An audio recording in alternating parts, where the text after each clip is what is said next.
So I don't know if you guys have heard the news yet or not, but there's this big thing going on. It's called the Shindig. Tony over at Kettle Kitchen, Dale and Nana over at 9 Acre Family Farm, and Tiffany at Mud and Mascara are throwing together this huge YouTube party. And we're all throwing together some of our favorite recipes. I'm going to show you what I took recently to a family reunion. I need to start with dessert first. I need to get this cake baked so it can cool. Take any boxed cake mix you want. I'm just using a yellow cake mix today, but a strawberry would have been really good. White, heck, chocolate would have been fun too. Just follow directions on the box. Bake it according to what it says to do. Pretty simple. I will share a little tip with you. I like to put extra eggs in my cake mix. It just makes it that much better. The name of our dessert is a strawberry shortcake poke cake. So now that my cake is baking, I'm going to work on my side salad. If you are like many gardeners, there's still some zucchini to be had. And I'm going to make a zucchini dump salad. So basically, yeah, I'm going to take a zucchini, and that's going to be the base of the salad. And then I'm just going to start dumping in some ingredients. Just kind of whatever sounded good to me today. I went with an Italian theme, but you could take it any direction you want. This is a pretty good sized zucchini. I only need the one, but you don't want to eat those seeds. It's too big for that. So I'm going to go ahead and pull out all those seeds. And then I'm going to take it and I'm going to dice it. The best thing about zucchini is it'll take on pretty much any flavor that you want it to be. So you could dress it with all sorts of flavorings and it really will just adapt so well. Now if I'd wanted to go, say, a Mexican theme, I would have used taco seasoning or maybe ranch or a little of both. I would have added some black beans and corn, maybe some salsa, white onions. Take it and get as creative as you want. I didn't have any cherry tomatoes growing this year, so I went ahead and went to the store and I bought these. Gave them a good rinse, and then I thought, hey, yeah, I've got this really cool tool that I got from Pampered Chef, and I'm gonna use this thing. So I got out my knife. Okay, I will admit it was dull. I need to sharpen this one. But I thought, okay, I can slice through here. This is a nifty little gadget. And I go to open it up and yeah, that didn't work. Maybe the tomatoes weren't the freshest. Maybe the knife wasn't the sharpest. I'll probably try it again, but I grabbed my tomato knife and away I went. I just kind of cut some of them in half, some of them I quartered. It just depended on the size of the tomato. Then I thought, oh yeah, a red onion. I had a red onion in the onion basket, and I thought that would be really tasty. I just love red onions in summer salads, don't you? Well, so I took the skin off and I put it to the side, and I want to let you know, I like to save all my scraps. Any of my onion pieces or carrot tops or celery, any of that kind of stuff I usually save. But I want to let you know, if you do save a red onion, it can change the color of your broth, but usually mine's dark and I don't really mind that anyway. So I do save the whites and the yellow and the red onion too. I'm just going to kind of dice this up into a nice bite-sized piece. I want the pieces to be small enough so that you can get a little bit of all the flavors on your spoon or fork when you pick it up, but yet I don't want it so small that it's, like salsa or anything. I want it to be a nice hearty salad. Well, gosh, guys, I got so busy cooking away, I didn't even introduce myself. How rude. My name's Angela, and I'm the Inquisitive Farmwife. I sure hope you like what you're seeing so far. If you do, give me that thumbs up. I sure appreciate it. If you're at it, I invite you to subscribe to the channel.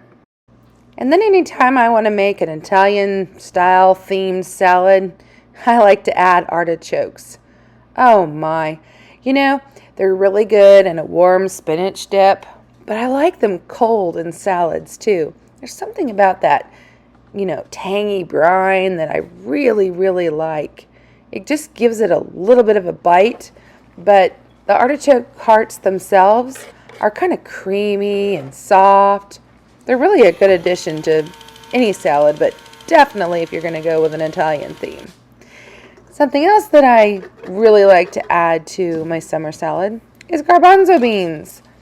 They have a little bit of a bite to them, you know, they're a firmer, different texture than anything we've put in so far. And you can't have an Italian salad without olives, can you? Today I chose just to do the basic black olive, but a green olive would have been good. Maybe a purple Kalamata would have been great to add a little bit of extra salt to it. You can use any kind of olive you want or make a combination of them. Had a fun little gadget to cut my olive slices with. I thought that was fun because you'll see I'm going to use my strawberry slicer somewhere else, and I really don't know where that gadget went. I haven't seen it since that day, but it was fun that day. And then to dress this, I've just got a store brand Italian dressing. I started out with maybe a third of the bottle, and I ended up using about half the bottle. And then I want to give this a good stir. We're going to add some salt, a good amount of it, because I didn't really have anything too terribly salty in there. And then we want to add a lot of fresh ground cracked pepper. My husband really loves pepper, so I like to lay it on. This salad can handle it. Now, if you want to get crazy, you can add all sorts of seasonings. I did add a little bit of sugar here. I thought it might need a little bit of sweetness, and there's something about just a dash of sugar to when you make a salad dressing. It just kind of brings it all together. Oh, looky here. Time to start finishing up this dessert now.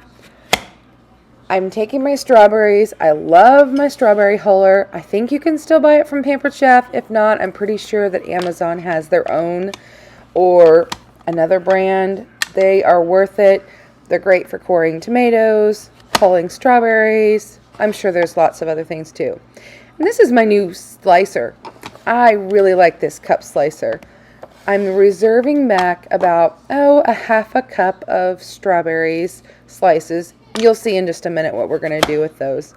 And I'll continue working over the rest of these strawberries until I get them all done.